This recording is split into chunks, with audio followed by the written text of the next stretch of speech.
we're gonna get a little bit crazy.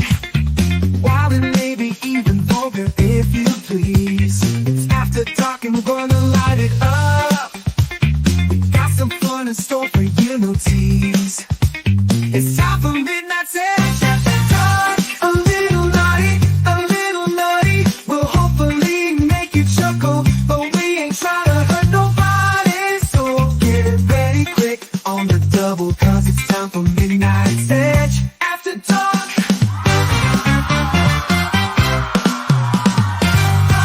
Welcome everybody to Midnight Edge After Dark Live. Tonight, Amandala strikes back. Why are the Dietzes not in Beetlejuice 2? No, not the Dietzes. Oops. Oh man, I screw everything up. What was it? Maitlands. The Maitlands. Why weren't they? That's right, I know. How bad could I screw that up? Welcome, everybody, to the program once again. I'm Tom Connors. We have with us a panel of gentlemen. Extraordinary at that. We got CC Karaoke. How you doing, my friend? Oh, you're muted. Oh, he boomered it. Yeah, well, no, it was my fault. So I'm doing all right. You're sounding good in your mic, but you're sounding different. Like there's something new going on. Well, I have a new mic. Oh, okay. You I sound like a lot it. more seductive. Yeah, it's got a kind of a deep, sexy sound to it, actually. Because, yesterday there was some update that I had to undo, and it totally screwed up my HyperX mic, but I will never buy one of those piece of craps again. They're overpriced junk. Yeah, you sounded this one's better. Yeti. Yeah. You sounded better as soon as you switched to the other one. Way better. Black to blue Yeti. Yeah. So we have CC Karaoke here. How you doing, my friend? Doing all right. I'm enjoying where I'm living right now. It's the time of year when you get to Labor Day where all the families and all that stuff clears out and all the campgrounds are empty. And I can just kind of sit here, nobody around. It's nice. One of the best times of the year. Yeah, you can stop annoying them with your grumpy old man, drunk grumpy old man act. It's true. It's like, get out of my yard. Get off my RV yard. We also have, of course, speaking of old fogies, Brian, a.k.a. that 70s rock fan. How you doing? Well, hello. I'm doing awfully well, sir. How are you? Doing the best I can. Good. Well, as you know, it's the good advice of Arnold Schwarzenegger. To be or not to be? Not to be. I don't know. My soundboard's all screwed up, but I got them all over here on the thing, not on my keypad. I don't know if mine played. I was trying to. I can barely hear my voice too, so I don't know how well I'm coming through. But you're coming through good. All right, yeah, because I can hear you guys just fine. So good. But anyway. So anyway, it's good to be here. Glad to have you. We also have with us Nick Weiser, all 32 flavors of him. How you doing? Doing good. Happy to be here. Hello, chatting mods, and hello to our fellow dudes on the panel. Let's cowabunga this Thursday show. Indeed. We also will probably have others joining us as we go along here. But, welcome to the program, everybody out there. Hit that like button, share out the link, let everybody know we're live. Sorry, I know I was basically a little late getting the show set up, so there's not as many of you as normal, but we do have some of our regulars here, like D-Bud Martin swinging around a wrench. We got Shadow Chaser. We got Putin's Cat. Many dragons here. Here looks like a new face, the Major Blazer. Welcome to the program. We've got the Vidiot Savant and so many more. Josh Post is here. Hit that like button. Corleone Rogue's here. I see you in the chat. War Monkey's here as well, swinging a wrench around, so watch out. He likes to monkey around with that wrench. We got FKH, C 2005, and so many more. Let everybody know we're live now, guys. We're live on X, and we're live on YouTube. So, yes, indeed. So, with that, let's get into the... yeah, right, I know, I'm always late. When's the due date? It's over. But I don't even have my drum thing. You need all my your thing's all sounds screwed back. up. I mean, I got them over here, certain ones, the ones that I added, but all my ones that I had that were pre-programmed, gone. I got to go back in and redo it all. That's a lot of work. Good for you. And how was it? Shitty. Fuck you! That's my name.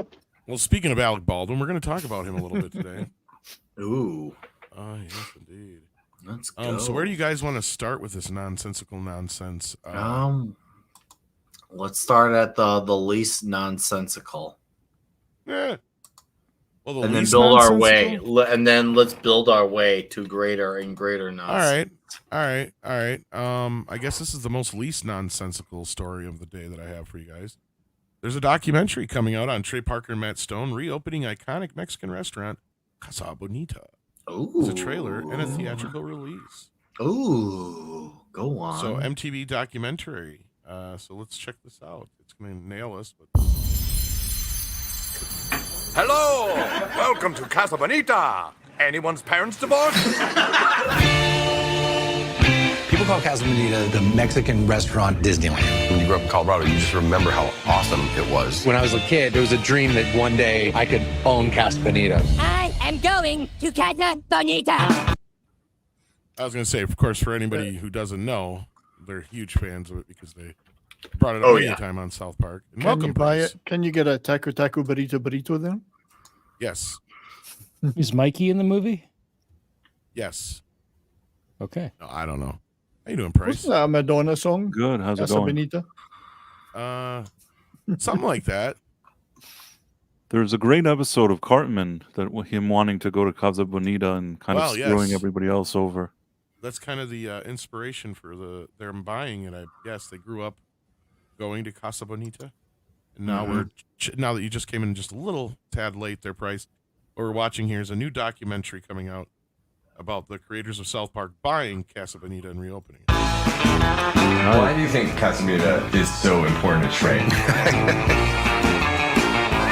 There are cliff divers, caves to explore. It made it feel like a dream. Fans of Casa Bonita have been missing this iconic restaurant for more than a year. The kid in me was just like, hey, you want to buy Disneyland? I could. That wasn't a cliff diver. That was Mikey jumping out of a window. They just made it look like a cliff diver. Could do that. Creators of South Park purchased the iconic Casa Bonita, a fine dining restaurant. Are you guys just playing around? No, we are renovating and opening an amazing restaurant. Welcome to Casa Bonita. Howdy, partner. Tarnation. And we can't afford to build that, so let's just get a dude to do that. We've inherited this building that is fucked. $4 million for HVAC, new kitchen, that's probably in the 2 range. Have you ever seen Kitchen Nightmares? Oh my God! Yes, they put a lot into this. Giant money pit.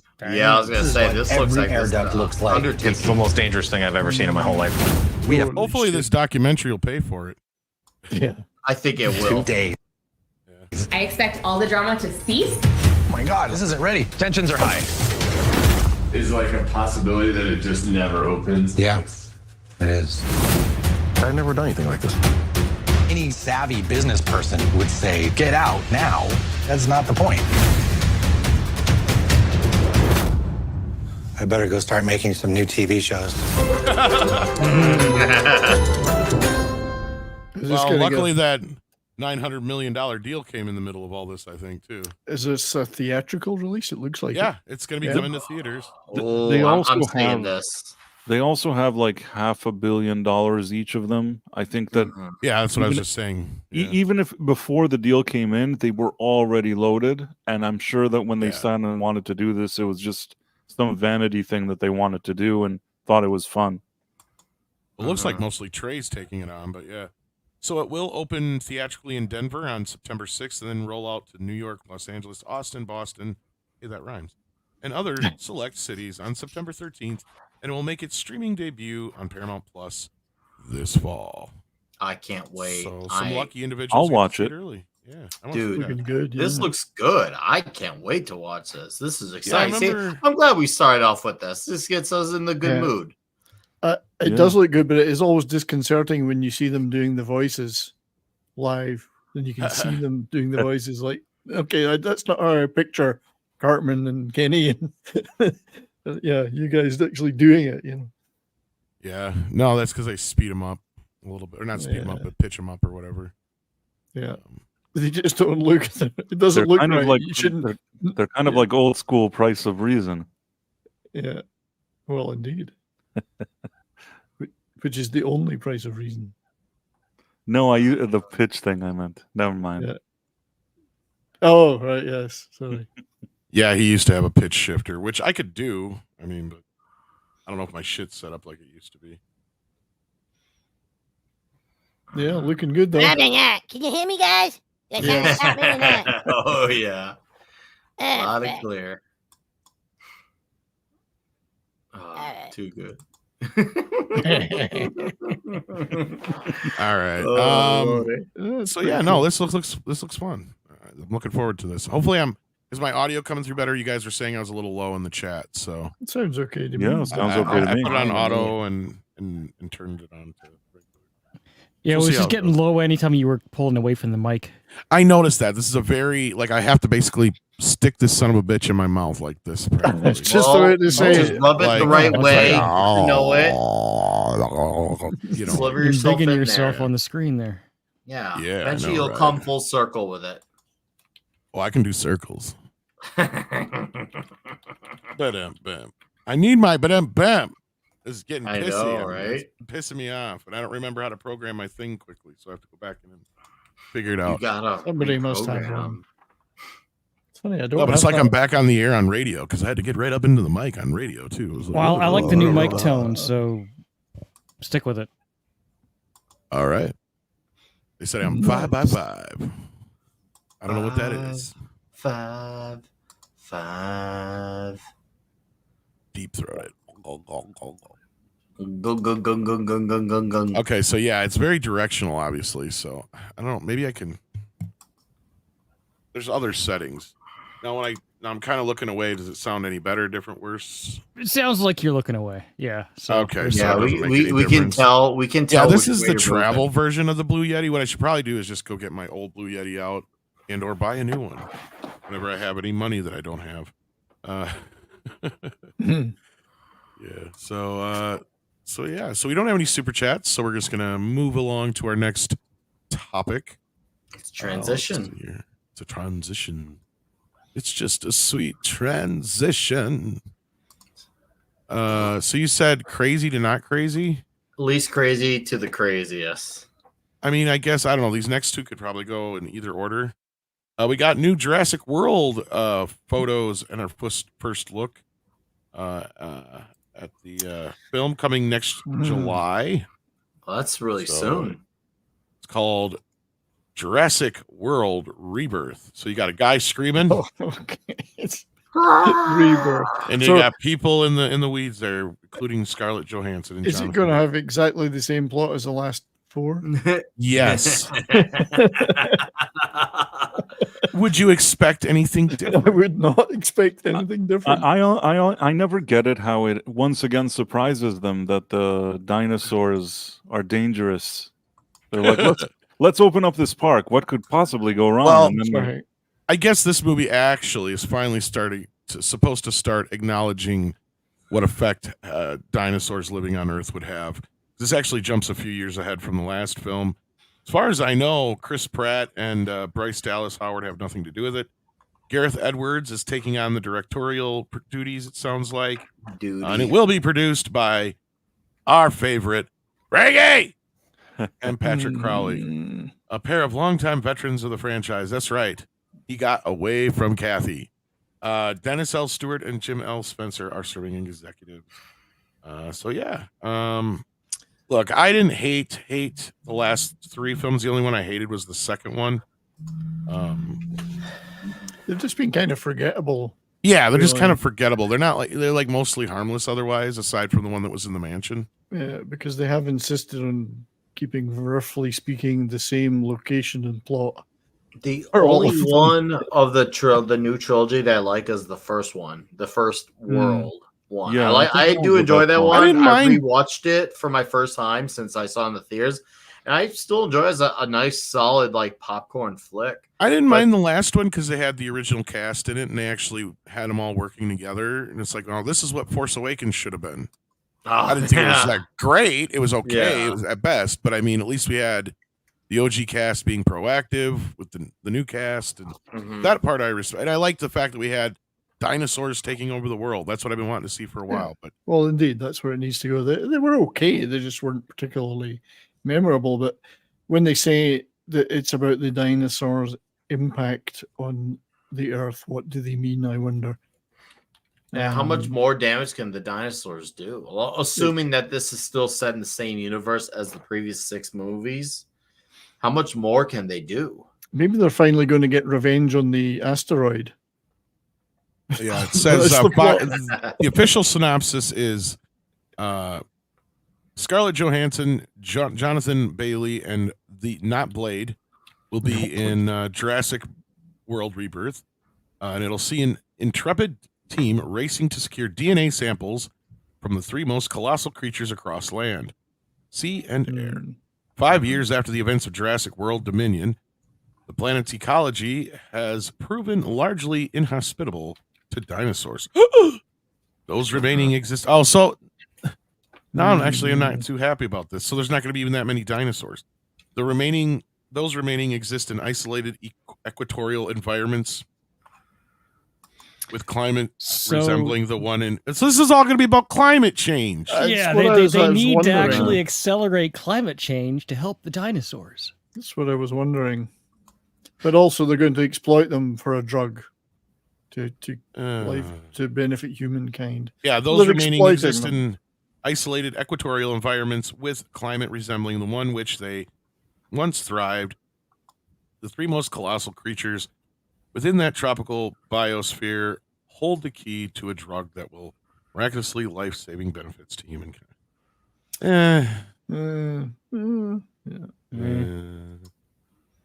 There's actually more. It goes on here, but sounds kind of shit. Are they going to save the whales too?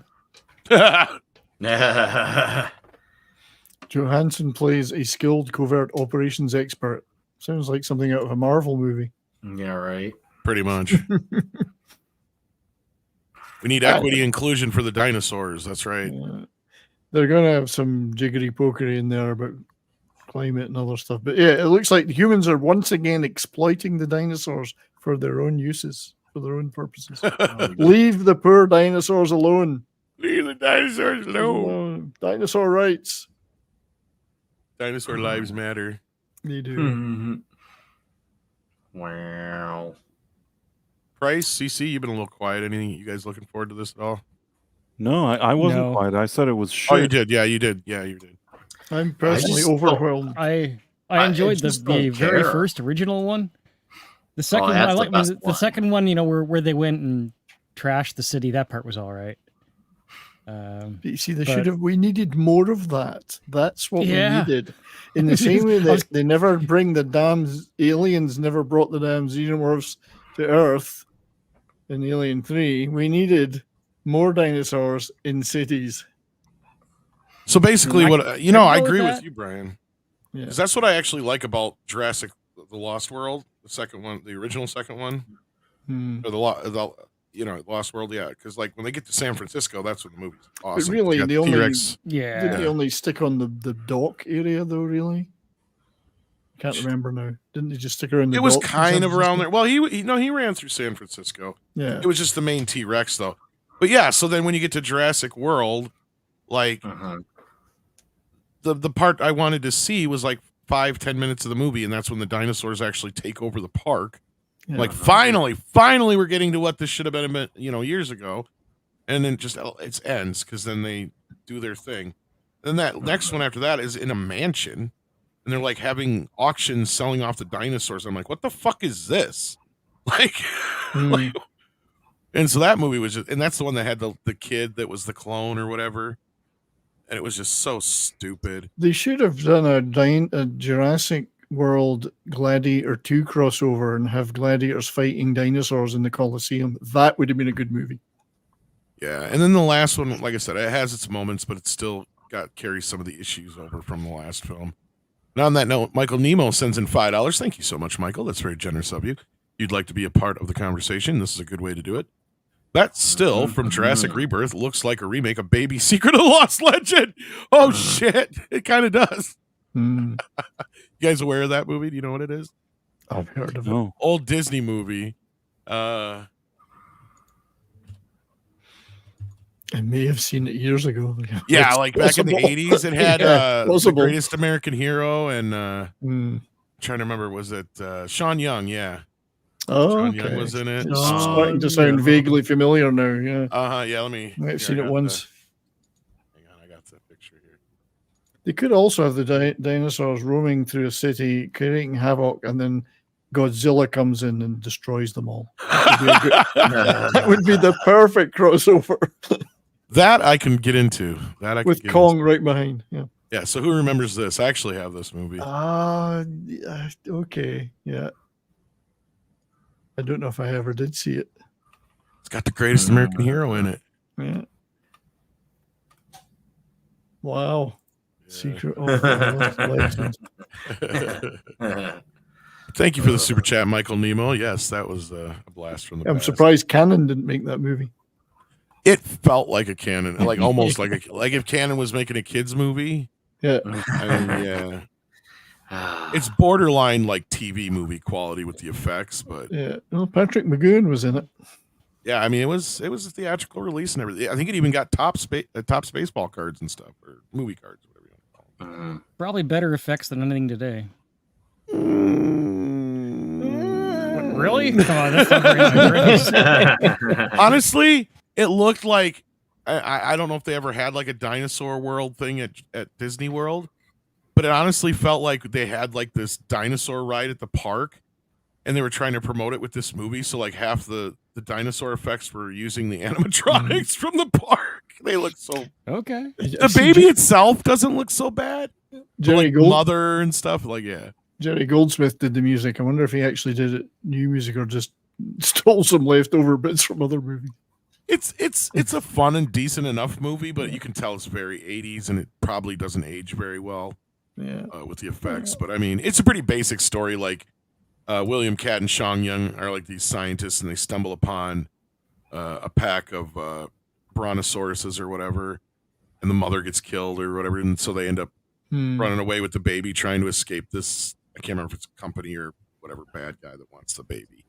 So yeah, your typical 80s kind of action adventure. But speaking of 80s films, it's a ghost with the most, babe. Tim Burton explains why Alec Baldwin and Gina Davis aren't in Beetlejuice Beetlejuice.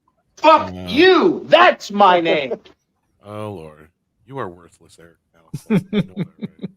So, why are they not in it? You are worthless, Alec Bowen. You are worthless, Alec Bowen. You failed in every way, and now my stock in you has fallen. Your career is going, and you're worthless, Alec Bowen. That's why I blew your head off, and your children are all boring. So Tim Burton working on Beetlejuice, it's coming out this next week. I don't know if you guys are planning to go see it. I'm going to go see it. So on that note, while we got definitely see it. while we're talking about it, I got a 3:00 showing, and hopefully I'll be back here at our roughly normal time. But I'll probably set the stream up for like an hour later than what we normally go. But just be paying attention, guys, because I'm sure we'll bop in here as soon as we all get back. So from probably like seeing the 7:30, like Deadpool and Wolverine. Maybe it might not be that late because my show's actually at 3, and I don't think the movie's quite 2 hours long. So I might just barely make it back here about the time we normally get started. So somewhere in that arena. We'll see. I don't want to big promises, but that's next Thursday. Yeah. So no matter how many times you say their names, don't expect Alec Baldwin and Gina Davis to pop up in Beetlejuice. Beetlejuice director Tim Burton recently explained why the actors did not reprise their role as the ghostly couple Adam and Barbara Maitland from the original 1988 movie, the long-awaited sequel, which premieres September 6th in theaters. I think the thing for me, I didn't want to just tick any boxes, Burton told People. So even though they were such amazing, integral part of the first one, I was focusing on something else. A sequel like this is really it really had to do with time, explained Burton.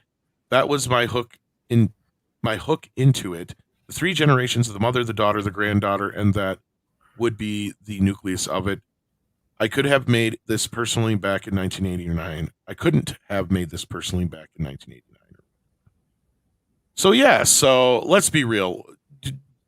We all know the real reason why Gina Davis and Alec Baldwin aren't in this. Well, he maybe thought Alec Baldwin might not be available. Well, yeah. Sure. Not only that, Alec Baldwin looks like the guy who ate Alec Baldwin, and Gina Davis looks like her grandmother. Now, that's dinosaur. Yeah, a dinosaur. Well, Gina Davis in an interview said she tried to be more diplomatic, and she just said, "Oh, look, I've aged, so it wouldn't make sense that I would be in the movie because I'm a ghost." Exactly what you just said. But I think that with the de-aging that exists today, they could have given him at least some minor appearance if they really wanted to. And I'm sure it's because of Alec Baldwin's troubles. The same reason we also don't have Papa Dietz. I don't remember what's the actor's name is. That other one also. Jeffrey Jones. What did he get? Jeffrey Jones. Didn't he have some kind of issues that people complained? It was that movement with the ladies. No, he got caught with underage stuff. Let's say. That's even so. That's arguably even worse. So yeah, so they kill him off in the beginning of the film. I bet you, like, the film starts, the credit is like before the first credit, somebody like announces that guy's dead.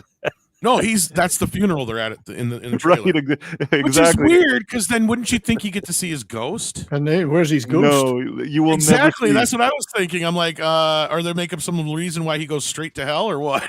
He and Alec Baldwin are playing chess with a Grim Reaper, like in. He's like the only decent guy in the first movie, which is weird, like because like his wife is fucking, crazy, and his kids all fucked up, and he just wants to be normal. Right. Well, I mean, it remains to be seen, but are they really needed? I mean, Tim Burton didn't feel... Not really, probably. I'm sure they'll have an excuse as to how they crossed over or something like that. I mean, Michael Keaton's there, and that's what counts. Yeah. Jeffrey It was Jones called Beetlejuice. I don't think he's dead. Yeah, it wasn't named after their characters, the movie. So. Oh, it's because he died naturally. He doesn't go. Okay, that might be the excuse they use. That could be. He Maybe didn't have any shot- unfinished business. Yeah. He was shot by Alec. Oh, wow. Alec He was Baldwin's shot by Alec character shot him. After living together for 30 years, he just couldn't take it anymore. Yeah, Jones is still alive, I think, but yeah, he's probably not getting a lot of work. Well, and the other thing that was coming out about this is how they were talking about how the movie's not going to be PC. Yeah, I saw that, and that's good. Woke and all that shit. I mean, we do know, even though that is reassuring, we still do got to keep a level head of still judging the movie on its merits, because the last thing you want to do is still fall into the trap of the movie gets a pass just because it doesn't feature the message. Like, it still needs to be a good movie. It can't just be not just be a movie that doesn't have the message. You still got to go out there and be entertaining. But at the same time, yes, it is reassuring. That is good to know. We're not going to have a movie that's going to be hammered down with this stuff, considering it's filled with stars who would normally be all about it. And you know what? They can be about it, but leave it out of the movie. Leave it at the door. It seems like they at least finally did that for once. So, cool. Well, and I was kind of worried that they were going to lean more into the cartoon and make Beetlejuice more of a good guy, because he does have an antagonist in this film, his ex-wife, or his wife.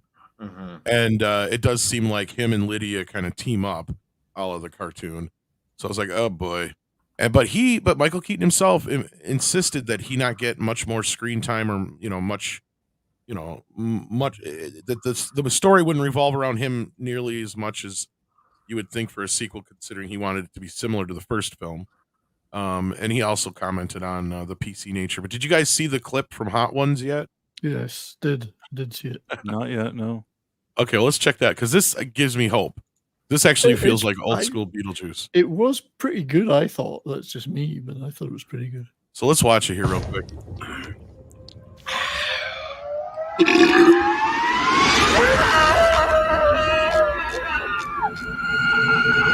Presented by Otho Design. Did you guys catch that? Yes. Well, hi. First of all, welcome. to the show. How long is this going to take? I got to get to the spa. Wow. Okay. Who are some of your influences? Well, Napoleon was a pal. Bieber, of course, for obvious reasons. Bieber. Caligula was a wild man. Am I going to say that? You got a little. Yeah.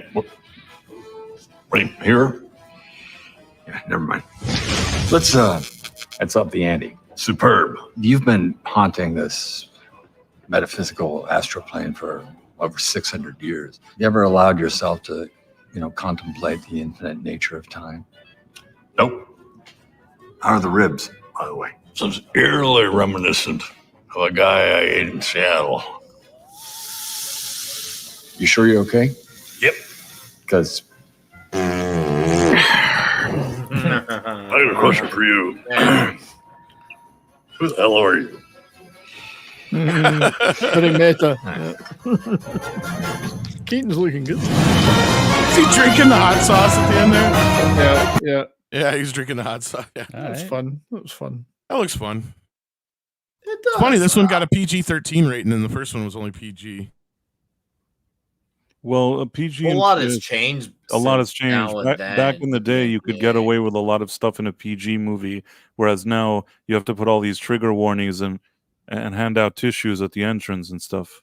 Yeah. Yeah, we were just talking about that the other day. Yeah. So yeah, that looks fun. I'm gonna go see it. Hopefully, if you guys get to see it too, we're gonna talk about it next Thursday. So I'm feeling pretty good about seeing it. I'm feeling pretty good. Now, I'm not expecting it to be the best thing ever, but I'm hoping it'll be a nice, entertaining, good time. I'm excited. It just feels good to have some excitement to look forward to. Indeed, and yeah, so looking forward to that. Hit that like button, guys, if you haven't hit it yet. Need to feed the monster. Speaking of monsters, now we get to the gritty nitty of the day. The nudie grundy. So, just when you thought it was safe to forget about the Acolyte, No. we I feel like that Amanda guy Stenberg, or how do we say her damn name? Team America all over on. All right, guys, this is what the audience is here for. So this Chicky Poo, who, as far as I know, was raised pretty well off, right? Is on and on about her racism bullshit again. Her fake oppression. The struggle is real. I'm struggling to have to listen to this shit, but if I had to do it, I'm gonna force y'all to do it too. So let's listen to this word salad, guys. This came out yesterday and started circulating, and everybody had to do their videos on it. So here we go, kids. For those who haven't seen it yet, Rachel Zegler number 3, or wouldn't that be Brie Larson number 3? Who's Rachel Ziegler number 2? Rachel Ziegler. No, that's number 1. But who's Rachel Ziegler? Number 1. I don't know. See, I thought we were on Brie like 3 or whatever. So that's where I was at. Brie is starting to look really pleasant considering the versions that came after her. Yep. So, all right, let's hear what she has to say here while she's doing her hair. However, I feel okay. Okay. Hello. Oh wow, Hi, this is really starting well. Right. I thought I would get on here and just speak candidly. I hate doing this. But I'm gonna do it. I don't use social media very much anymore. And I'm so happy about that. As she puts this on social media. That's right. But also, she makes it seem like, I didn't even want to do this. So if you didn't want to do it, why are you doing it? Yeah, this does not feel like anybody provoked her to do this at all. She's full of shit. First, her publicist is standing next to her, probably. Maybe. All right. And I'm so happy about that. But there are many folks out there that I want to acknowledge and I want to show appreciation and love and support for. So that's why I'm hopping on here to talk about this, which is that our show, our Star Didn't Wars she show, put has out been some canceled. quote unquote diss song saying we don't frick with your discourse? What's she doing right now? Making discourse. Something to her hair. I don't know. Man, her own song didn't age well already. It's been what, a month since the song came out? She's fucking with our discourse. And I'm gonna be transparent and say that it's not a huge shock for me. Of course, I live in the bubble of my own reality, but for those who aren't aware, there has been a rampage of vitriol that we have faced since the show was even announced, when it was still just a concept. don't No one had say. even seen it. Define the vitriol, though. See, like, that's the thing. Mm-hmm. And even if there was, besides the defining of it, how many is it? Is it like 5 people, like on one social media website and on the entire planet? Who freaking cares? This is the what's that lady from Obi-Wan Kenobi? What was her name? Reva. Moses Ingram. Reva? Moses Ingram. This is Reva. just Moses Ingram Part 2, where they're Oh, using that- these victimhood cards. Yeah, and Disney you're put it in talking their about head. you're talking about 5 people and decided that take those 5 people and decide that those are the representative statements of everyone. I hate where this is that, and yet dismiss the hundreds, if not thousands, of our people who had different takes on it. But we only got to amplify the 5 that may be true. And that's assuming that those aren't true. That's the No, I also want to say something else. A lot of the criticism at the time was, as usual, it deals with Kathleen Kennedy and her leadership of Lucasfilm and why they would even approve this series that nobody knew what it was. It was with these High Republic books that nobody liked. So if there was some kind of discourse of people talking about it, it wasn't what the way she describes in the video. It was actual fans that are disappointed with what's been done to the franchise, discussing the possible merits of such a show without really focusing on who's going to even be on the show, because I think for a while we didn't even know. Wait a minute, there's 5 of us. So who's not being vitriol, 6? Me, I'm not, because I'm right behind her, and I want this show back on the air. Stat. Well, Yeah, we gotta push that. We gotta push that. You got to hard. sign the petition. Get it back on the air. You're almost at 75,000, aren't they? They're pushing towards that. Get to 100, 150. We can do this. We can totally honestly, do that. I don't care if this show's somewhat great. I'm not banking on getting revived, but I don't care if it does. Like, that's how apathetic I am towards this property, this franchise as a whole. I don't care what they do with it. I'm probably one of like 5 people within our sphere who have a channel who, when the announcement came of the show getting canned, I didn't say a word just because that's how much I don't care. I wasn't even cheering for it getting canceled. I just, my emotion has been completely void from the show. Like, unlike The Crow last week, where that was the most all I was about any one of these IPs in a while. Yeah, well, I know. Last week I made hell about that on TNT, and I haven't done that in a long time because that's how much past the point I am of caring anymore about a lot of these things. But What's the bird that's a lot like a crow, but it's just a fucking pest? A raven? No. Is it ravens? Well, No, they're I not thought it was- well, ravens are smart. Nevermore. I was gonna say no ravens. No, I'm thinking of something else. Not is it blackbirds or is it magpies or something like that? I'm trying to remember. Yeah, they should have called the movie Blackbird instead. I mean, the main thing is here that thousands upon Or thousands pigeon. of television shows have been cancelled in the past. This isn't unusual. Yeah, there's been shows that have had drastically better ratings, Yes. more seasons, and I mean, Great that, shows and have been look at and they were good and got canceled. And then you have shows that were bad that had several seasons and didn't do well with viewership. The only conversation that they had was manufactured conversation on Twix in the form of Batwoman. This is not the first time it's happening, and yeah, it would definitely be. Well, a and she very said she's different- not even surprised. I mean, like, and who is? Yeah, but she's not surprised for the reasons we're surprised. We all know that she's She's not surprised because she's looking at it from the social political angle. She's looking Well, at she also said she lives in her own bubble, ideology. which kind of surprises me that she was not surprised, right? Like, Unless she was told to say that. Well, let's be real. Everybody had to know the show was a disaster. Mhm. I mean, we could sit here and pretend all day, or they can pretend all day, I should say, by putting out stories in the press saying, oh, it's doing this, it's doing that, when we all know the real truth, right? Like, the truth of the matter is the show sucked. Nobody wanted to see it in the first goddamn place.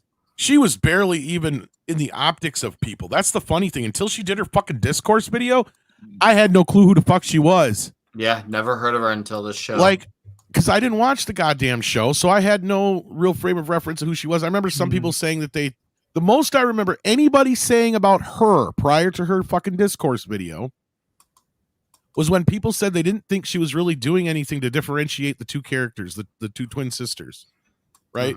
Like, no, anybody who watched it said that they just didn't feel like she was doing anything to make you feel like they were two different characters. But anyhow, she's just not a good enough actress to pull it off, to be honest. She's going to be very disappointed in her life and career as an actress if she gets too caught up in things being cancelled. It's a precarious life in the first place. If I'm I a don't think studio she's hung head, up on that. I think she's more pissed off about the vitriol, as she puts it. Her view of the reasons for it. Yeah, she's not taking on board any of the many legitimate complaints around plot, canon, and that's what they do effect, intentionally. 70s, they always once again, it's Moses Ingram all over again.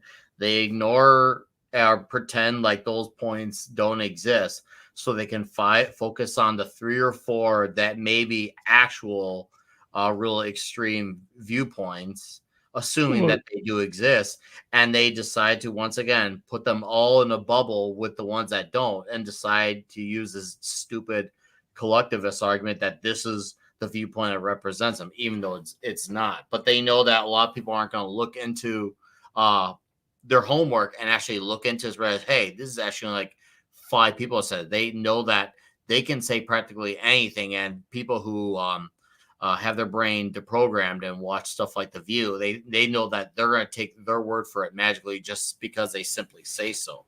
They're not going to think, hey, maybe what if the celebrity is lying? They don't do that because they know the audience that they want to cater to will just take their word to it, because to them, their word is gospel.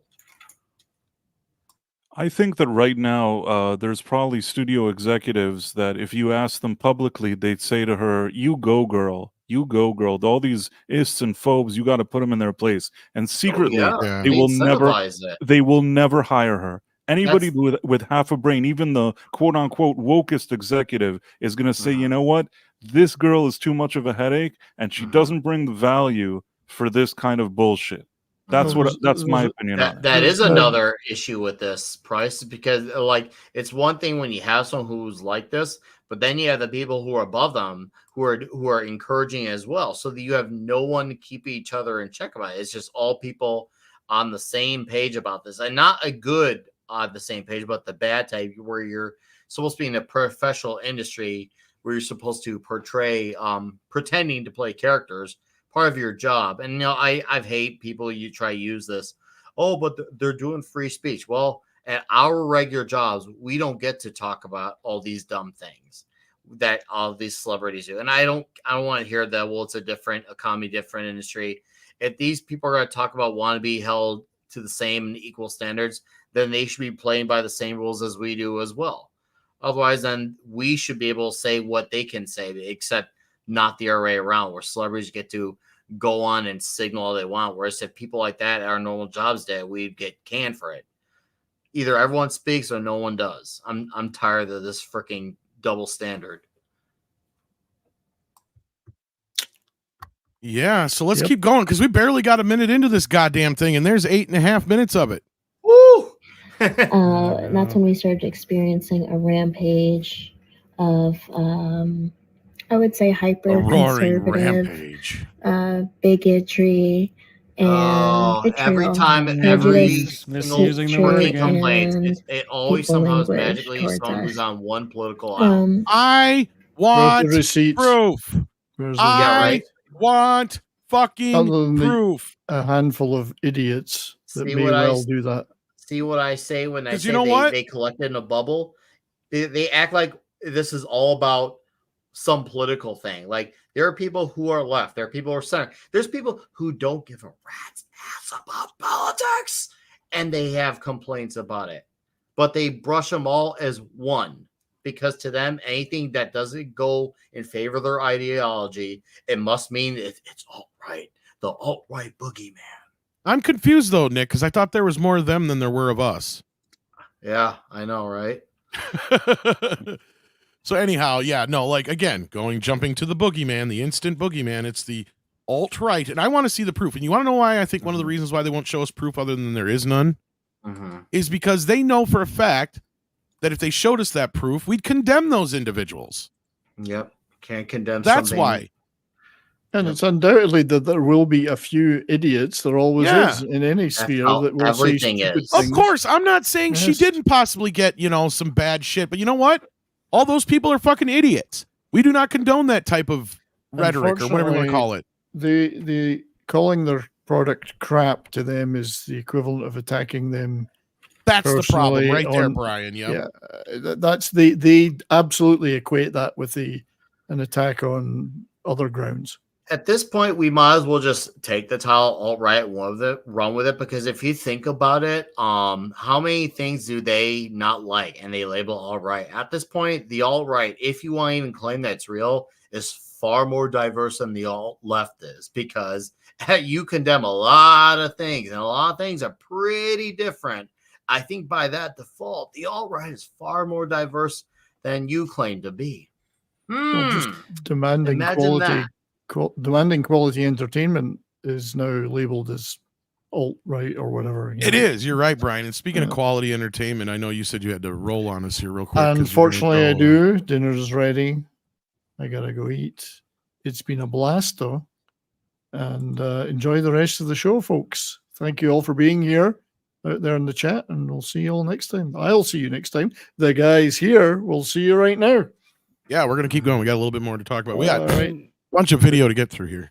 See you Put her in a guys. bikini. I'll watch her. Well, that Don't probably really- would I have just don't really want to hear the 8 minutes. I know. Well, you can always go play a video game or something. No. Just I mean, no. really, I might start jumping through this because she does kind of repeat herself after a while. In fact, I'm just saying she's a good-looking lady. You just the mouth is maybe not as. I was good to say as her the attitude visual. doesn't help. Look, Yeah. I'm one of those people that your attitude is at least half of what makes somebody either attractive or unattractive. And I know a lot more people generally look at looks. But I mean, like somebody like Jennifer Lawrence is a great example, or Brie Larson. It's like, yeah, you could show me a picture of them. I'd be like, yeah, they're a very attractive, beautiful woman. But the moment they open their fucking mouth and you see their attitude, that drops instantly by half, because I'm like, they're an ugly person on the inside, a very ugly person on the inside. And if they're showing us that much of their ugliness, I can only imagine how much uglier they are when the cameras aren't on. Right. Well, it goes to what Price was saying, right? Is maybe they're encouraging her to do all this and to film that music video. He's like, well, you this go, is the you know, same you thing that get your Moses career Gr- going that way. But it's the same exact thing that they planted the seed in Moses Ingram's head. They planted the seed in this bitch's head, and that's why I say show me the receipts, because going back to Daisy Ridley and Rose Tico, I forget the actress's name offhand. I apologize. Neither one of them produced any receipts.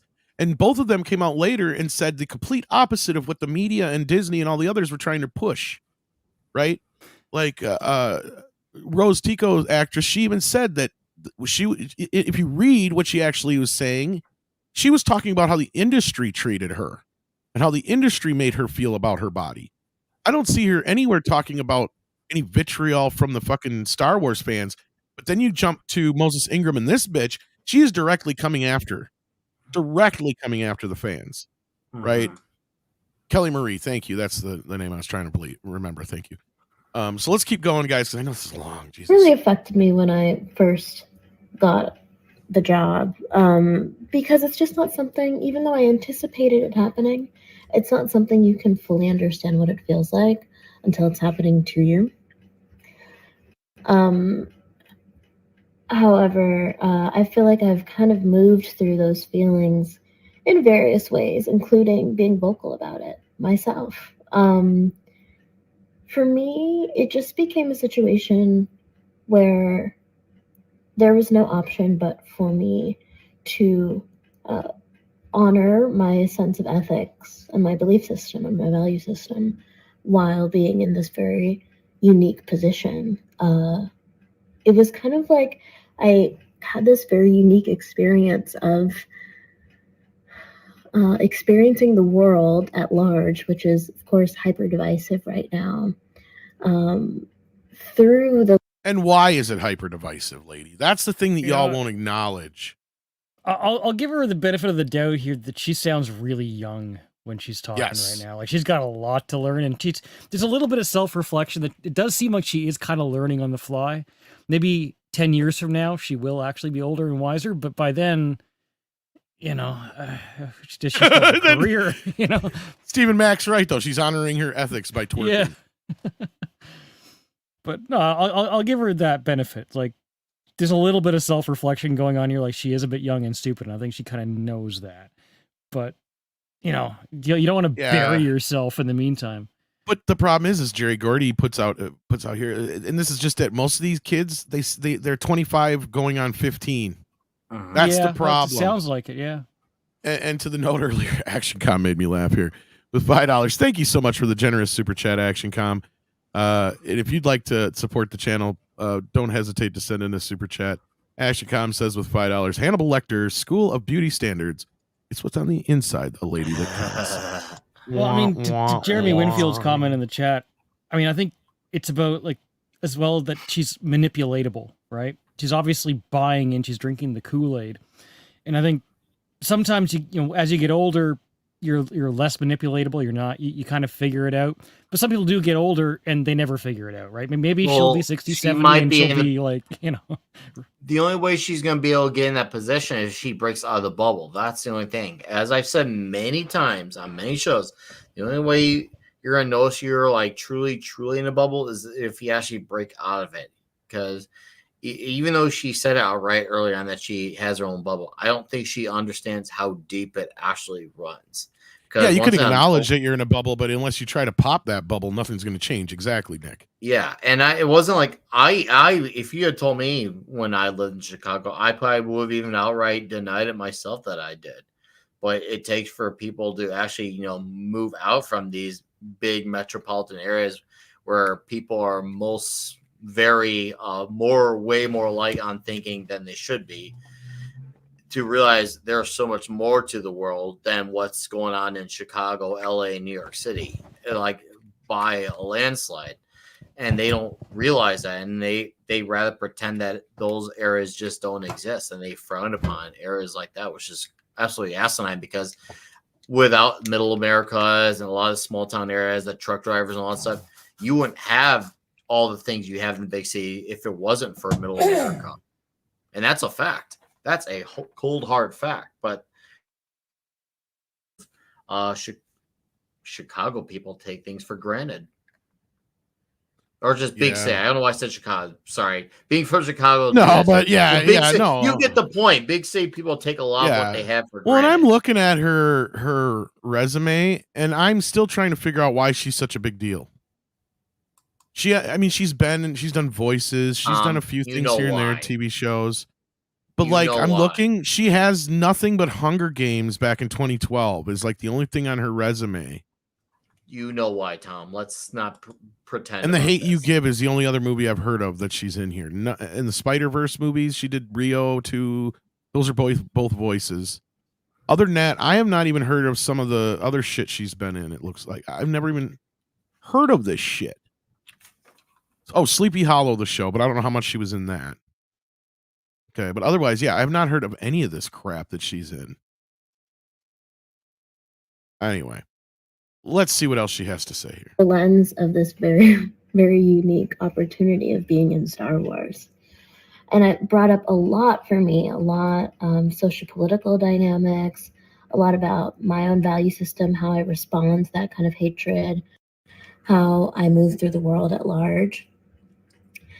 And it just became inarguable for me at a certain point that in order to continue to be myself, I would have to honor my value system by being vocal, even within the context of working for Disney and working within the large, within the large, massive IP that is Star Wars.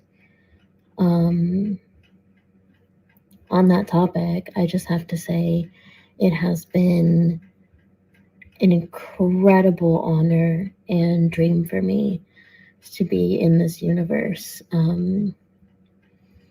It still feels, even though, of course, I'm very sad about the show being canceled, and I'm sad about us not being able to give people who are invested into it more, because we'll just feel a lot of levity and joy around the fact that I got to experience it, and that people loved it, and that people were so responsive. I poured through a lot of She is coming off like such a Valley girl right now. Oh my god. Like, oh my god, like I'm sorry, god. Is it just me? I get it. Not everyone, and that's including people even on YouTube or Sphere. Not everyone is a perfect speaker. I'm not going to honestly ridicule her for that.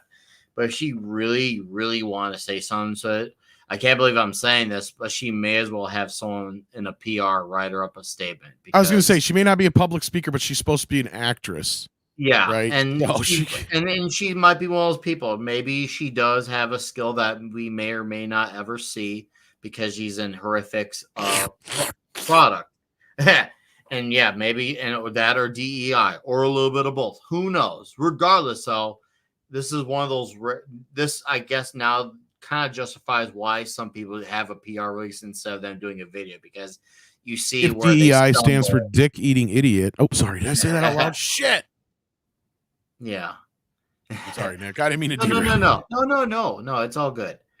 However, though, I think she just validated why some people are just not meant to speak on the camera on the fly. Some people, I've seen somebody, I mean, dude, look no further than Ozzy Osbourne. He's one of those guys where, granted, I know he's got his conditions, but he can sing better than he can speak. Obviously, we can make jokes out just because of I might conditions. contend with But Ozzy being able to sing. But you get the point. I know, but you get what I'm getting at. Yeah. Some people are good at having prepared statements, whether it's typed up or when they know they're about to say versus people who could speak on a fly.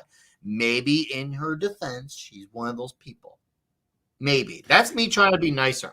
This is me trying to be generous. No, I could give her. I can give her some credit here too. I mean, look, if I somehow managed to get on even a Disney Star Wars show, I mean, I'd take the role. I know it won't happen, but I mean, but she is expressing gratitude for getting the role, and I'll give her that, right? I mean, there's probably something cool about that. If you're an actress and you've dreamed of it all your life, and it's like, oh hey, I got this role, I get to stand on the stage, I get to be in front of the camera. That's okay, right? It's just it's being done in the guise of that music video and everything. That's kind of like, and she's, yeah, there's a little bit of Valley Girl there going on too. It's tough to, yeah. Well, bless you, whoever sneezed. No, that was me. I thought you didn't hear it. Wow, that was powerful. I thought Conan sneezed.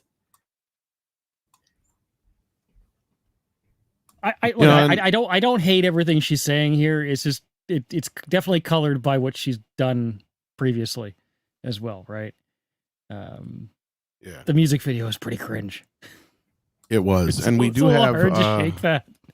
We do actually have somebody of the female persuasion joining us here. We have a cameo from Six. How you doing? Hello, I'm doing well.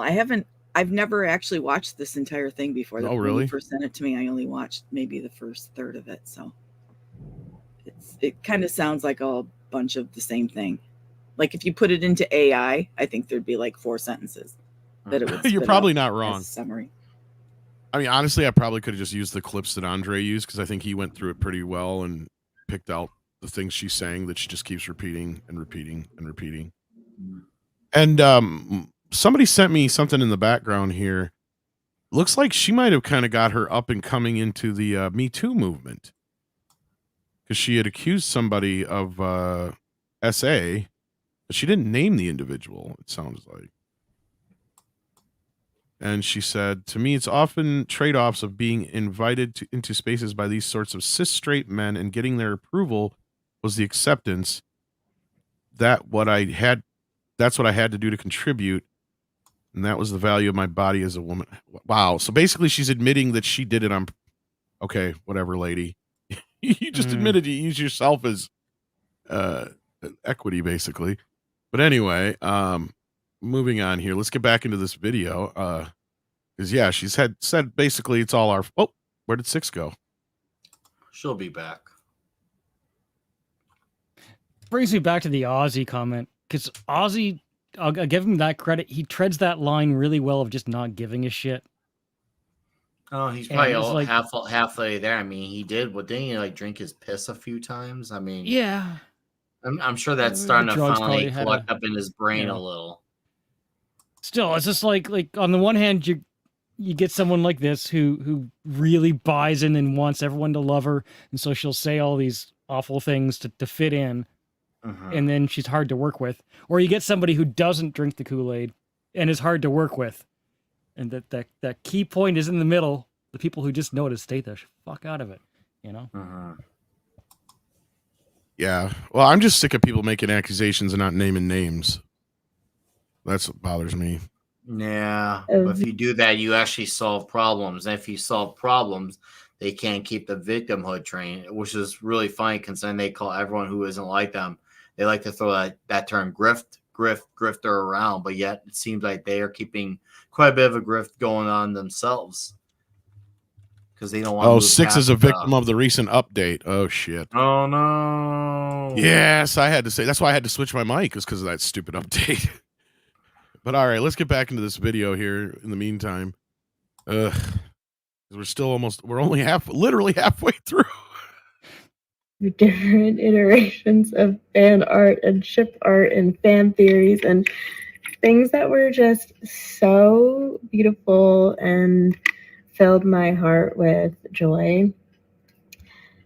And I just want to let those people know out there who supported us in that way, and supported us vocally, despite and in the face of all of the vitriol that we received and the kind of the targeted attack, I would say, we received by the alt-right. Just that you were the alt-right, is it? loved and appreciated, and it made this job all the worthwhile for me, and it made all of the challenging elements of it completely worthwhile for me. And so that, plus my love of sci-fi and fantasy, and being able to be a part of the legacy of something that I so deeply value, and something that means so much. Something tells me she has no genuine love of sci-fi. I can't prove it. I also just want to say thank you to Lucasfilm for just being a fucking awesome team. They were so wonderful to work with, and just everybody that I worked with in Lucasfilm, particularly Rain Roberts, my producer, was just had such like vision and hope and like such a mission for what we were going to continue bringing into the sci-fi universe and into the Star Wars universe. And it was a really beautiful, energizing, life-changing experience to be a part of. And I have to thank Leslie Headland, who just brought her into the office. I was going to say, look at the look on her eye. Like, oh, yeah, maybe she did. Maybe get she's brought standing into the right in office. front of it. She's the one filming it. Maybe Leslie Helen is filming this thing herself. What'd you say, Six? Nice freeze frame. I know, right? Maybe Leslie's right down there. She's got Leslie on the mind right now. You know, she said that something about she thought that this would be a beautiful, life-changing experience. And well, I'm sure it has been for you. And I hope that it's a learning tool for you. But you still have to make a Star Wars show, because Star Wars has been around since before you were born. So just because it's going to change your life doesn't mean that they can't write a good story. That's very true. I also don't feel bad for her. Money was deposited into her bank account. Usually, people don't make that kind of money, even for a crappy show. Like what I'm trying to say is that even though she was on a crappy show, the money that they put in her account is real, and it's money that most people that are just working regular jobs are not going to make in a year, probably not going to make in years. So instead of just going and enjoying your money, she wants to sit here and lecture people. Yeah, she works in an industry that is very dynamic. And did she really think that for the next, 5 or 7 years she was going to be working on this show? She's going to be fine. Oh yeah, she will be fine. I agree. Yeah, worst case scenario, her OnlyFans is going to fucking blow up, and she can earn a living that way. But she's going to get other roles. She's going to be on the shoulders of Hollywood. And OnlyFans. I don't know that. I don't know that for sure. Her up. I would not be She's surprised going if to be Six fine. is I'm not right. worried about this. Look girl. in terms of finances, we can have a great debate on how her Hollywood career will be fine. But as far as where she is money wise, she's gonna be fine for the rest of her life. Oh, I'm not worried about the money. I'm not worried about the money. I think that she comes from a family with money, and she's already been in a number of movies in production that have paid her well. Unless she just flushes that money down the toilet, she has a good amount of money to play around with. The only thing is that what's going to happen of her career after this, and even if I'm just the most objective person and somebody says, hey, look at The Acolyte, don't you want this actress in your movie or show? Even if I'm like the biggest soy connoisseur in the world, I don't think that I want her in my project because she doesn't know how to act. Oh, I thought she did an okay enough job I can't say that. I only watched like 2 episodes. I did say, I though, take that at back. the time, Six, I was going to say, the only thing I heard anybody say about her at the time the show was actually on was just that she didn't really do anything to differentiate between the two sisters. And that's all she was required to. The whole goal of bringing her was that she shows that she's two different sisters. I, throughout the series, would forget which sister she is that moment. And when they're both in the same shot and it's her, there's nothing she gives, no vibe, no change in expression, nothing. It could just be the same one twice. One role the entire Right, time. and- No, you're right. Look at even Jean-Claude Van Damme, who is known more for just being an action star, not an Would do a better job. actor. He did in Double Impact. He plays two very different characters absolutely. in Double Impact. He He- succeeded, and he's not a guy when you hear of acting, he's not exactly who comes to mind. And I say He as a can huge barely fan of construct a sentence, and he seemed more believable as two characters in that movie. Yeah, because than one her. was rich and one was from the streets, yo. and one was Differentiating very between the two. Differentiating between the two sisters should have started in hair, makeup, and wardrobe. Yeah, well, Yeah, just give one of them a Why would scarf. you're in Star Wars. Why would you make two people look so fucking similar? Alike. It who live wasn't in helped very by her different performance. cultures. It was not helped by her performance, regardless. You're right, Six. I agree. The wardrobe was a problem, but it wasn't helped by her performance either. Agreed. Yeah. Let's finish this up. She's okay. All right. Well, yeah. I just fucking love that bitch. She just I just fucking love that bitch. excuse my French. Oh, She's my. just one of the best people in the world. I think she's so incredibly talented and unique and kind. And I'll love her forever. And I love this experience with her forever. Forget Sounds about kind it. of sexual to Sounding me. if it's At the sexual. end of the day, I also just want to thank everybody who watched it. Thank you for being All so three of you. You're welcome. loving and supportive and excited and nerdy and awesome and Yeah, I know we're joking, but let's be real. Like that petition shows you alone that a large majority of the audience that was watching it was literally hate watching it. Yep. And a large majority of the people who signed the petition just like to sign petitions. Yeah. Yeah. Or- And they or care the more YouTubers. about the cause than the actual value or lack thereof of the show. They maybe want they're- they're there because the people that they don't like on a social angle, they feel like, well, this needs to be done to spite them. So even if they're not actual fans of it, and that's something that's an industry issue. They're catering to people who don't actually want to, for the most part, actually support these things and get invested. It'd be one thing, if we try these things and they succeed, like, okay, well, hey, they They succeeded. They got the audience they wanted. They replaced us successfully, but they didn't. There's people who are just there because they care about the posture points. They're not actually invested in keeping these things going. They want these things just to be there to spite people they don't like. Yep. I think that some of the people signing it don't even want the show to come back, but it's more of kind of like a humorous joke in the sense I'm of with you. sure, but put another $200 million into it, Disney, do it. You know what I mean? It's almost like if you do enough signatures, maybe they're going to lose more money. No, I would bet you $100 right now. Half of those signatures are just trolling. 'Cause it's been YouTubers. going on X to people in our sphere, and it's getting shared out every which way. And it's like, yeah, I would sign that just to troll. Yeah, I just want to highlight this comment from Greg C. I'm sorry, guys, I disagree. I'm betting it was more the writing and directing than it was her.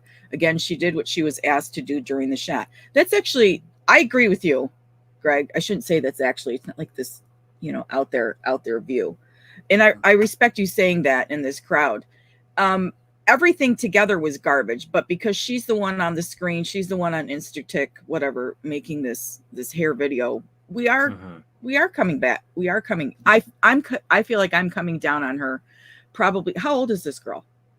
I don't know, in her early 20s, I imagine. She's No, 25. 6, and this is what I was getting at Well, earlier she's a too. box of rocks anyway. Yeah, well, like my point was before, is she wasn't even really on anybody's radar. She wasn't even the main gripe of the show until she came out with that fucking discourse video. At that point is when she got on our radar. It's just like with Brie and everybody else. It isn't until they come out and say, well, it wasn't made for you party virgins. Then, until they come out and say stupid shit like that. And I'll put James Cameron in the same fucking place. It's not just women. James Cameron just said the same goddamn thing. He's the last motherfucker on the planet who should be going, because people were griping about his more recent Blu-rays, and he's like, well, if you're just worried about the grain structure of movies, I think you need to go out and touch some grass or maybe meet a woman. It's like, you have fucking room to talk, motherfucker. We love this shit because of you, asshole. Like, it's like, what the fuck are you doing? But that's the problem. We love it more than the creator. We love it more than James Cameron. I love Star Wars way fucking more than George Lucas does. I know, and at least you admit that, Six. I give you that because I know you hold George up to this huge, Oh, he's perfect. Yeah, exactly. But you'll at least admit that. Like, and I've tried to remind people of that Star Wars wasn't exactly the thing he pictured doing for the rest of his life. It was supposed to just be a one and done. That's why it didn't have an episode, whatever, in front of it. That's why the story starts in the middle, right? Like, that's the whole point. It's like you're seeing a serial. You're just seeing one episode of a serial, and he didn't plan on finishing it. It just happened to be the biggest thing he ever did, and it just encapsulated his life, destroyed his marriage, became his entire legacy and identity. But at the end of the day, they're taking his legacy and they're shitting on it, right? And it's not that hard to make good Star Wars. And Six and everybody else on this panel will be the first ones to tell you there's tons of books, there's tons of other shit out there that they could have used. There's tons of fans who can tell you how this stuff's supposed to, like Six is one of the fans. There's many super fans, the Echo Base guys and other people who can sit there and tell you all the ins and outs of Star Wars, left and right, all the characters and their connections and the timelines and all that kind of stuff as far as when shit happens and when it's supposed to happen. You had it pre-built for you, just like George said. And then you got Kathleen Kennedy who comes out and says, oh, there's no books and comic books. It's like, yeah, because you killed them. Like, what the hell? But anyway, we've all said this a million times, but let's get back into this real quick because we got literally a minute and a half left. I'll continue to process this for a long time, but maybe the last thing I want to say on the subject until the is next thing. We all exist in the context of all in which we live. What'd she say? Probably some in-joke. We all exist in the context of which we live. Shut up. Did she just is that a take line from philosophy something? Class? Where are these? She's getting all of these little catchphrases and these little quotes from fucking Instatick. Yeah. Well, that's unfortunate. I mean, that's the reality she lives in, is people who live their lives through others on social media. I mean, obviously she does have actual work. And yeah, I do agree with that comment earlier that she is working with the material she is given. That's true. And for all we know, that's why I gave her the benefit of the doubt earlier, saying, for all we know, maybe she's not completely at fault for her role because she does got to work with the material she's given. But it's still, even then, whether she was simply working the material she was or not, it's still valid that her part in this was absolutely awful. Who's to blame? We'll probably never know, because we're in a day and age where no one is wrong about everything and everyone wants to pass blame on the art rather than just be the one saying, you know what, I'm blowing the green light of this idea. I should have not done that. It would be nice because, I feel like humility is the first step and it goes a long way, but we have a long way before we get to the first step for a lot of people. I tend to agree with Tom. I think that until she did that discourse video, I thought to myself, you know what? I'll give her the benefit of the doubt. She doesn't seem like a good actress, but it could be, that she's been given really poor material to work with, and she's doing the best she can. I didn't think anything specific about her one way or another, even though I didn't like the show, and I didn't really like her performance based on what I was seeing, but it wasn't personal. Once she did that discourse video, it's really like I looked at her and I'm like, wow, this girl is annoying. Personal. Yeah, she made it personal. That's exactly it. Yeah, she made that's it what personal. I was coming from. Yeah, and when she sits here and talks now, it's not that she's just she's annoying. I don't know what other word to come up with. Condescending. She's got a little bit of naivety, but it's coming off as major ignorance. And the problem is, it's like a blissful ignorance, right? She's acknowledging she lives in a bubble. She's acknowledging that if there is vitriol and hate, it's coming from an extreme far right. Right? Like that. Those are the two statements she said I can agree with. But instead of twisting it around and saying, I know that doesn't represent. Vitriol also doesn't politically come one way. That's just something that also drives me crazy. People act like, in order to actually have hate, it can come from the right side. Well, you can be a far leftist and have the same type of hatred. Well, I was just going to say, Nick, she's politically exclusive. She's completely disregarding anybody who is not on the. And this is the problem with this rhetoric, and this is the problem we've had with people using these type of terminologies and things, because you're basically lumping anybody and everybody who's not in that political sphere into that political sphere, because they now have the opinion that falls in line with what you're claiming is that political sphere's opinion, and that's where it's originating from. It's this gaslighting bullshit that I can't believe she hasn't gotten more blowback yet from people within, even the left community saying, no, wait, bitch, this show sucked, right? Because I said before, like, I didn't watch it. I've seen enough of it, bits and pieces of it when I was editing, and you guys have explained enough of it. So I've seen enough of it. I think I can comment on it that much that I can say, look, at the end of the day, nobody liked this show. This was the Velma of Star Wars, right? I don't know if you guys remember me saying that. And what happened with Velma? Velma was so fucking woke and cringe that even the woke folk are just like, yeah, no, this is too far. Yeah, you crossed that line. And I saw that with this Star Wars show. You even had some of the most diehard pixie dusters, or whatever the fuck you want to call them, going, yeah, no, this is just, they're fucking with the Force, right? Like you're literally changing shit so much and putting us in a position where we can't even come to terms with this because it goes so against anything that we know or have come to learn or know for facts, right? Because now you're setting yourself up in a position of all this shit happened before. Why wasn't it brought up when Anakin was presented to the fucking council, right? Why wasn't Yoda going, I remember a case like this many years ago. Like, that's the thing. Like, and even then, that would have been, because you know what? They're basically, and this is why I bring this up, because at that point, they're trying to come up with excuses not to train Anakin.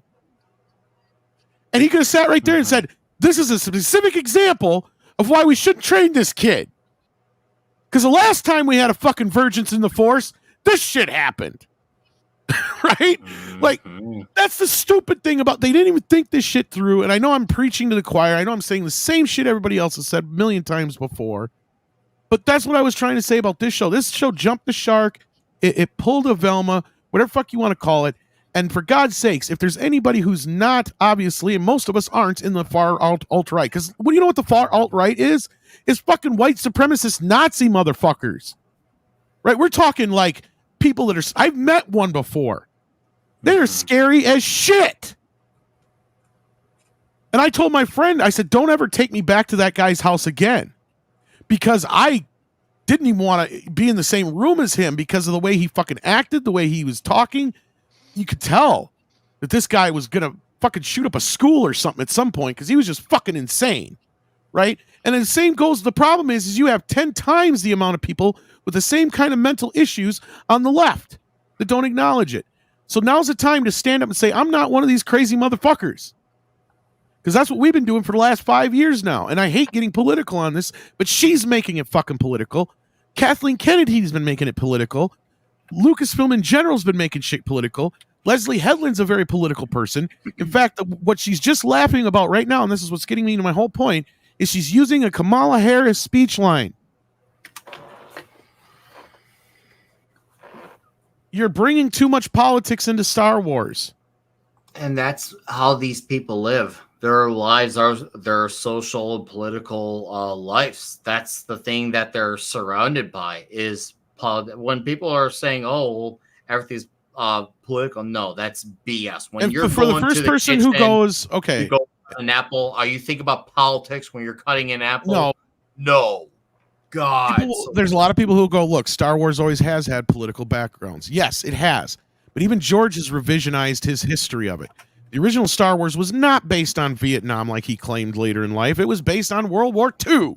That's where the term stormtroopers even comes from. Mm-hmm. Like, duh. And his biggest mistake during the prequel era was trying to say that the prequels were a comment on George W. Bush. Mm-hmm. And I'm not saying he couldn't do that. I'm not saying it maybe wasn't, but your mistake was just saying it out loud. Let the audience say that, not you. Your job is to present the story. It's us to interpret. It's our job to interpret it. That's the last thing I hate when people go to that extreme where they got to get the answer from like the thing with the thing where people have bugged John Carpenter for years about the ending of the thing. You know what I say? I hope he never answers the fucking question and leaves it up to the audience. But anyway, I've gone way off the beaten path. Well, once upon a time, there was a little mystery to some things. Not every single thing had an answer to everything. Not every single character had a backstory. Not every supporting character needed to have their own thing. Nowadays, there's no mystery to anything. Then on top of it, then you add the social media aspect to the celebrities as well. I mean, celebrities, the wall is taken down when they add to social media. I'm not saying that they should be banned. I'm just saying it's clear Hollywood and their agents and management clearly did not think far ahead about this because there was like a magic wall between celebrities and regular viewers, customers, whatever you want to call them, for a long time. And they want to keep that mystique of Hollywood going. But social media, as much as I love it, I'm also recognizing more of its cons. It tore down that wall, and now there's no mystery there. There's no mystique. We know a lot of us, because of how badly a lot of them, especially in the most elite, I have to emphasize, because it's not all celebrities, but it's usually the most prolific elite ones. They have tore down their mystique, and now when we see these movies, we see the actor or actress first before we see the character they're portraying, because they're so busy signaling and posturing on social media. Well, and that's just it. If their actual publicists give a shit, they'd be smart and go, well, would my client go out and say, well, this show is not made for Jewish people? Because that's basically what you're doing. Mm-hmm. That's basically what you're doing when you go out and do this shit, right? Is you're basically going, by the way, if you're Catholic, I really would feel more comfortable if you didn't watch my show. Yeah. I'm clipping that. Yeah, of course you would. But yeah, no, I agree with people in the chat. Like, I always kind of felt that the prequel series was more of a comment on a bit of the Roman Empire and stuff like that and a few other things. But like, that doesn't matter. The point is at the end of the day, you could have political stuff in your story, but you know what George Lucas had besides political shit? Star Wars in his Star Wars. He had fucking Star Wars in his Star Wars story.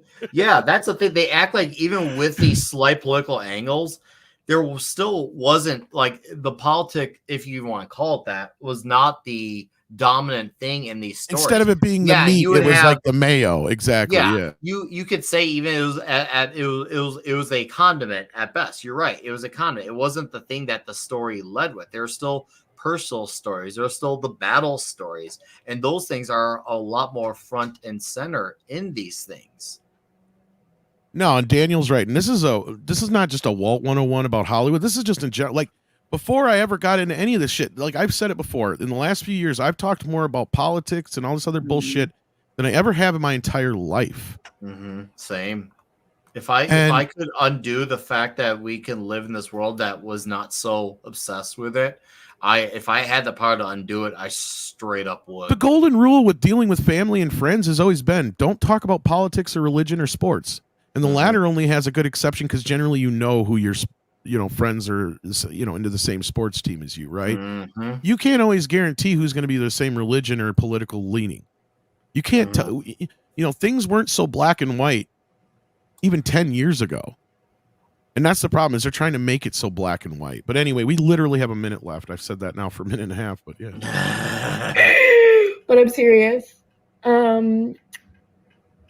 It's not lost on me how the way that these events have unfolded is also due to the hyper divisiveness of the time that we live in, that is driven, I would say at this point, by echo chambers of thought and algorithms that reinforce our biases. You I think that applies to literally everybody.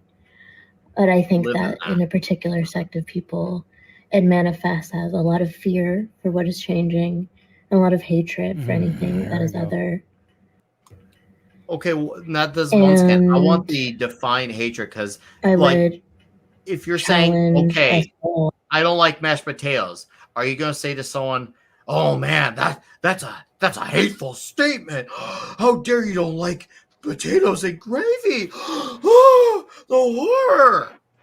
If someone's just saying, I don't like your show, and then, oh, that's hate speak.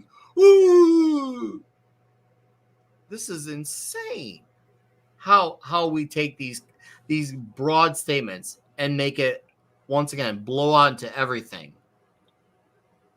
There's a little bit of good self-awareness there, that she does understand the nature of the fact that there is an algorithm that is pushing people in a direction to sell further and further into what they create. And that is negative, but she's definitely reading the situation like the wrong way. Well, and I think the other problem is that she's acknowledging she's living in a bubble. But again, like I said at the intro of this, she's not even doing anything to get out of that bubble. She's still staying in that bubble comfortably. And she even admits that she's living in that bubble comfortably. So what are you trying to do to get yourself out of that? Like, here you are doing exactly what somebody in your fucking bubble would do to everybody outside of the bubble. If you actually want to solve this problem, maybe talk to people who are not like you. That's simple as that. Just talk to people who are not like you. Maybe go to a town in like Missouri and see what the Let's see this bitch talk like. to James Woods. Yeah, right. Or how about just an average, everyday, normal Star Wars fan? That too. That's a good, both are great examples. Why does the reason that the show failed have to be because we're hateful alt-right people? Have you sat down and had an honest conversation with yourself and said, maybe the show isn't that great? No, they don't want to acknowledge considered that maybe it's the show and not us. You're asking for people. No, and that's exactly the problem. Too, and they come from a bubble. Once again, the bubble. I know we're getting repetitive here, but we're saying it only because it's true. Where they are not capable of doing anything wrong. Because here's the thing. Even let's just pretend once again, this is me giving Amanda the benefit of the doubt. Maybe at some point, maybe she thought, okay, maybe this part at this episode, let's just say pretend scenario, a scene wasn't good, or in her head, she thought this could have been better. She works with people who all think like her, who are all in that obsessive mindset that you can never do any wrong. Everything you do is perfect. How are people that can keep her in check? And she's never going to be able to truly better her own self. If she genuinely wants to better her own career, she needs to be around people who are going to keep her in check and say, hey, this is what's good, but here's where this needs work. It's clear she's not wanting to do that because she, once again, this is a top to bottom situation where it's an actual swamp of people where, once again, there's no actual leadership. There's no one with a sack to say this needs work. No one does it. It's Well, just it's fine the way it is. If she does sit there and say that the show was shit, that she's probably in fear for her career. Now her career may not have a future anyways, but probably I'll give her the benefit. It has to be on her mind that she's got, like, because she's spending lots of time talking about how she appreciates Leslie Hendeland, and that was a little bit sexual, but she is saying it to try and get her next job, right? But she lacks that deft hand to be able to say, I'm proud of the work we did, but there's maybe a few things we didn't really do very well, and to do it in a way that people will actually listen and communicate and still have a career and still be able to, like. That's the biggest problem right now in this industry, CC, and not just movies, but in entertainment in general, is that I've never seen this cognitive dissonance where they cannot acknowledge that maybe we just fucked up. Yeah. Right? Like I've never seen that anymore. Even back in the day, I seen it all the time where producers and directors and stuff would say, yeah, we screwed up on the last one. We let the audience down, but we're going to try and do better this time. Right. And I agree with you. Like, at the end of the day, what is she accomplishing with this? The show is canceled. Okay. She's so trying to boo-hoo get for points you. with people. Yeah. Exactly. Like, you're better off not saying a goddamned word and leaving it, because at this point, your discourse track was a low. This, I would almost argue, is worse than the fucking discourse track.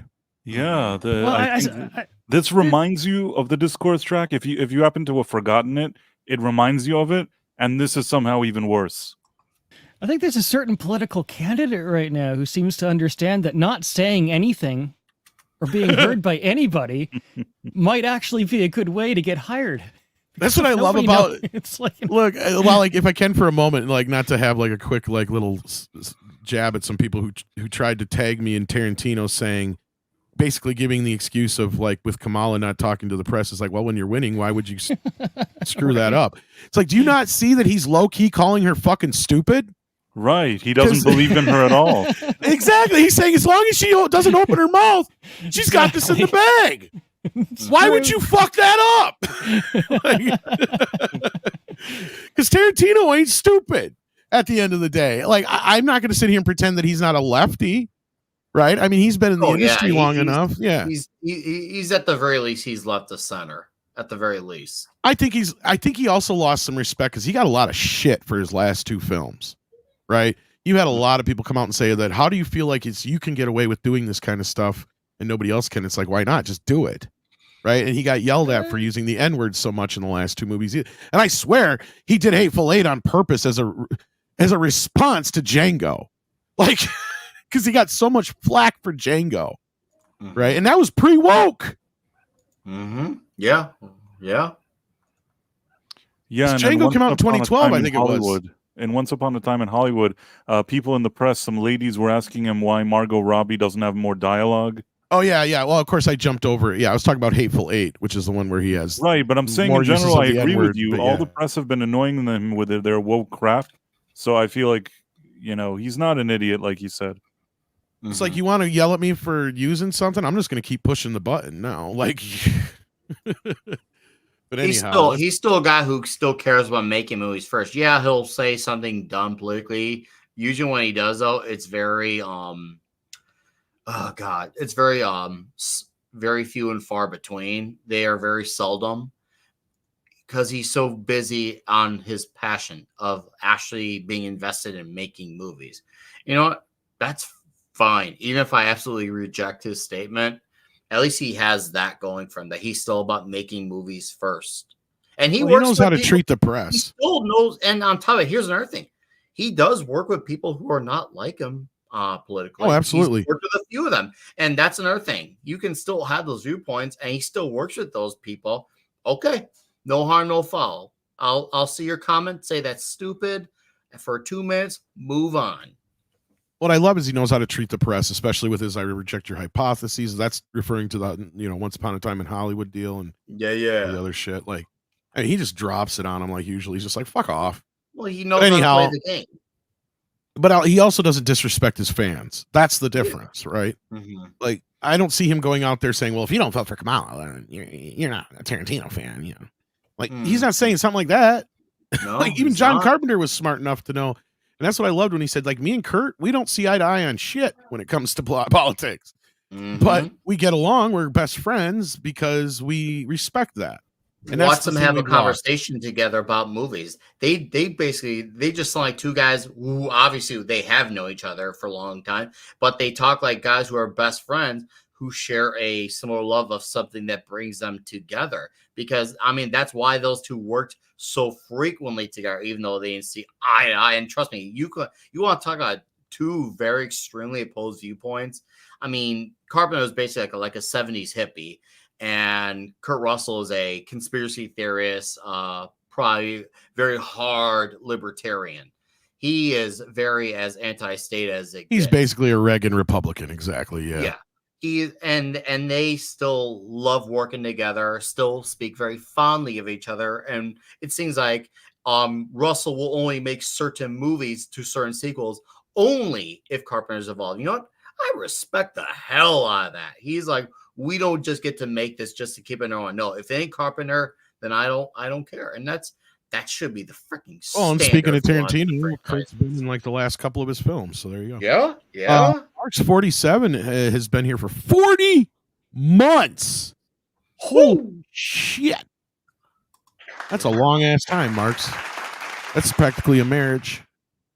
Camille sends in $2. It says, the Marie Antoinette strategy. What a winner. Yes, let them eat cake.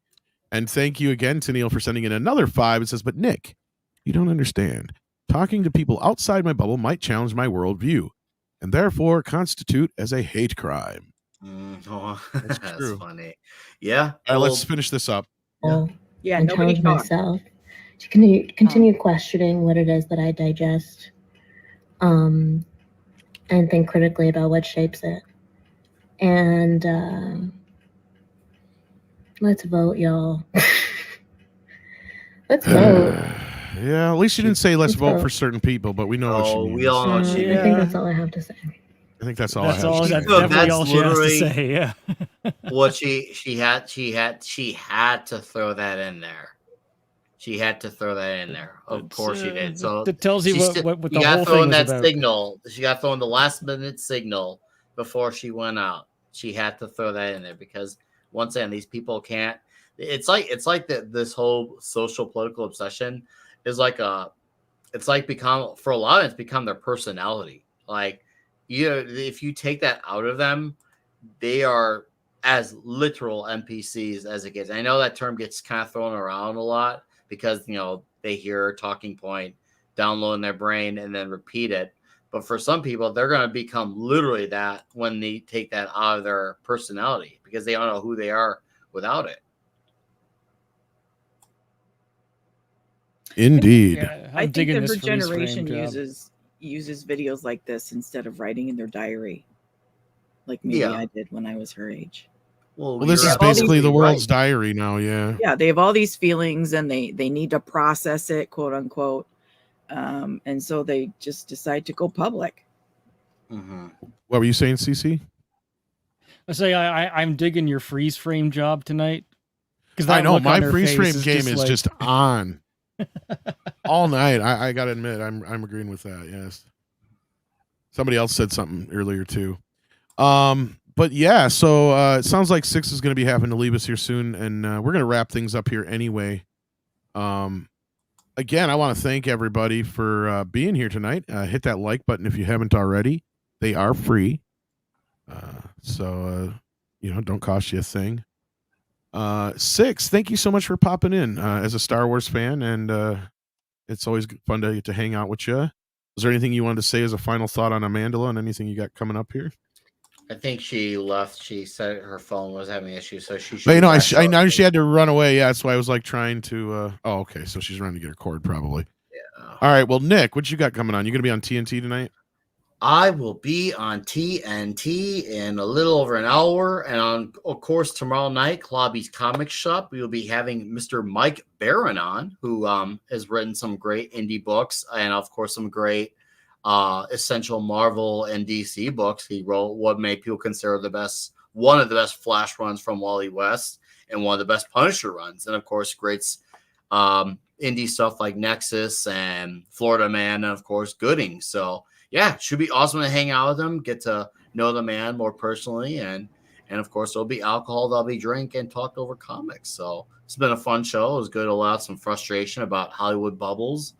And thanks for having me, Tom. And I hope to see a lot of you either tomorrow night, hang out with Mike Barron, or on TNT. Excellent. 6. I see you said your battery was dying, so I'll let you go next. Any final thoughts on Amanda I said or be anything? right back. All I had to do was. Yeah, I got it after the last minute. I saw that. No, I got nothing. All right, Don't anything forget to coming up? vote. No, nothing.